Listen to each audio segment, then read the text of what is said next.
முன்னொரு காலத்துல பெரிய காடு ஒன்று இருந்துச்சு. அந்த காட்டுக்குள்ள மந்திர மரம் இருக்கிறதாவும், அது கிட்ட போய் வேண்டிக்கிட்டா தங்களுக்கு வேண்டியதெல்லாம் கிடைக்கும்னு காட்டு மிருகங்களுக்கிடையே ஒரு பேச்சு இருந்துச்சு. ஆனா அந்த மரத்தை கண்டுபிடிக்கிறது அவ்வளவு சுலபம் இல்லை. அப்படியே கண்டுபிடிச்சு காட்டு மிருகங்கள் கேட்டது கிடைச்சாலும் கடைசியில துன்பம் மட்டும்தான் கிடைக்கும்னு ஒரு கதை இருக்கு. அப்படி இருக்கிறப்ப தான் ஒரு கழுதையும் நரியும் கரடியும் அந்த மரத்தை தேடி காட்டுக்குள்ள போனாங்க. காட்டோட உள்பகுதிக்கு போய் எவ்வளவு தேடியும் அந்த மந்திர மரத்தை கண்டுபிடிக்க முடியல. அப்பதான் அவங்க முடிவு பண்ணாங்க, நம்ம 3 பேரும் வேற வேற திசையில போய் கொஞ்சம் கொஞ்சமா தேடி பார்ப்போம். யாருக்கு அதிர்ஷ்டம் இருக்கோ அவங்க முதல்ல கண்டுபிடிக்கட்டும் அப்படின்னு சொன்னாங்க. அதனால 3 பேரும் தனித்தனி திசையில பயணம் செய்ய ஆரம்பிச்சாங்க. அப்படி இருக்கிறப்ப தான் முதன் முறையா கரடி அந்த மந்திர மரத்தை பார்த்துச்சு.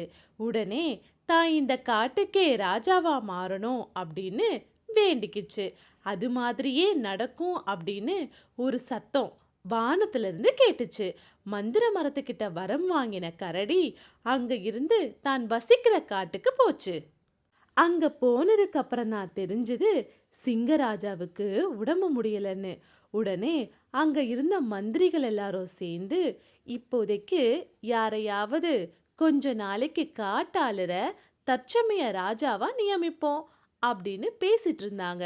சரியான நேரத்துக்கு அங்க போன கரடிய பார்த்ததும், நம்ம கரடியாரே நல்லா பலசாலியா தான் இருக்கிறாரு, இவரை வேணா கொஞ்ச காலம் காட்டை ஆட்சி செய்ய சொல்லுவோம் அப்படின்னு குரங்கு மந்திரி சொன்னதும் எல்லாரும் சரின்னு சொன்னாங்க.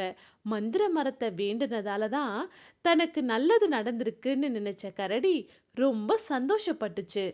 அந்த நேரத்துல தான் நரி அந்த மந்திர மரத்தை கண்டுபிடிச்சது. மந்திர மரத்துக்கிட்ட தனக்கு நிறைய பொன்னும் பொருளும் வேணும் அப்படின்னு வேண்டிக்கிச்சு. உடனே உன்னுடைய இடத்துக்கு போய் உன்னோட வீட்டு பக்கம் பாரு, அங்க உனக்கு நிறைய பொன்னும் பொருளும் கிடைக்கும் அப்படின்னு வானத்துல இருந்து சத்தம் கேட்டுச்சு. உற்சாகமான நரி நேரா தன்னுடைய வீட்டு பக்கம் போச்சு. அங்க நிறைய பொன்னும் பொருளும் இருந்துச்சு. இந்த நேரத்துல தான் மந்திர மரத்தை கண்டுபிடிச்சது கழுதை. மந்திர மரத்துக்கிட்ட வேண்டின எந்த பொருள் கிடைச்சாலும் கடைசியில துன்பத்தை தான் தரும்னு கேள்விப்பட்ட கழுதை தன்னுடைய மனசுக்குள்ள நமக்குன்னு எதுவும் கேட்காம அடுத்தவங்களுக்காக வேண்டுவோன்னு ஒரு முடிவோட இருந்துச்சு. அதனால கழுதை என்கிட்ட உதவின்னு கேட்டு வரவங்க எல்லாம் சந்தோஷமா இருக்கணும், அவங்க துன்பத்தை எல்லாம் நான் தீர்த்து வைக்கணும் அப்படின்னு வேண்டிக்கிச்சு. உடனே வானத்துல இருந்து நீ வேண்டிக்கிட்டது கிடைக்கும், அதே நேரத்துல நீ அடுத்தவங்க சந்தோஷத்துக்காக வேண்டினதால உனக்கு மன நிம்மதியும் கிடைக்கும்னு ஒரு சத்தம் கேட்டுச்சு. உடனே உற்சாகமான கழுதை தன்னோட வசிப்பிடத்திற்கு போய் சந்தோஷமா படுத்து தூங்குச்சு. நாட்களாக நாட்களாக கரடிக்கு துன்பம் தான் நேர ஆரம்பிச்சுது. ஒவ்வொரு மிருகங்களும் தினம் தினம் வந்து தங்களுக்கு இந்த பிரச்சனை அந்த பிரச்சனை அப்படின்னு சொல்லி முறையிட்டுக்கிட்டே இருந்தாங்க. அவங்களுக்கு தன்னால உதவி செய்யவே முடியாத நிலைமைக்கு போச்சு கரடி. ஒரு நாள் கூட நிம்மதியா தூங்க முடியல. இந்த வரம் ஏன் வாங்கின அப்படின்னு ரொம்ப வருத்தப்பட்ட கரடி நோய்வாய்ப்பட்டிருந்த சிங்கராஜா கிட்ட மன்னிப்பு கேட்டுட்டு காட்டுக்குள்ள போய் ஒளிஞ்சுக்கிச்சு. பொன்னும் பொருளும் அதிகமா கிடைச்சதால நரிய யாருமே கண்டுக்கல.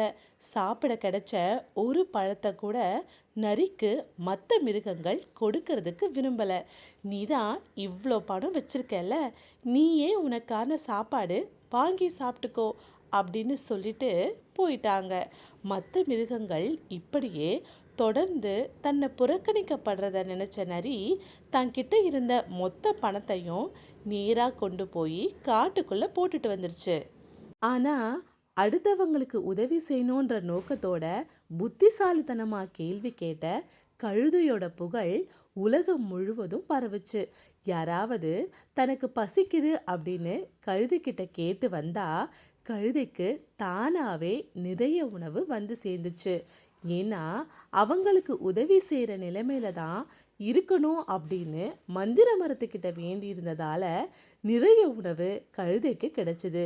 அதை அடுத்தவங்களுக்கு கொடுத்துட்டு மீதி இருந்த உணவை தான் சாப்பிட்டு நிம்மதியா தன்னுடைய வாழ்க்கையை தொடர்ந்துச்சு கழுதை.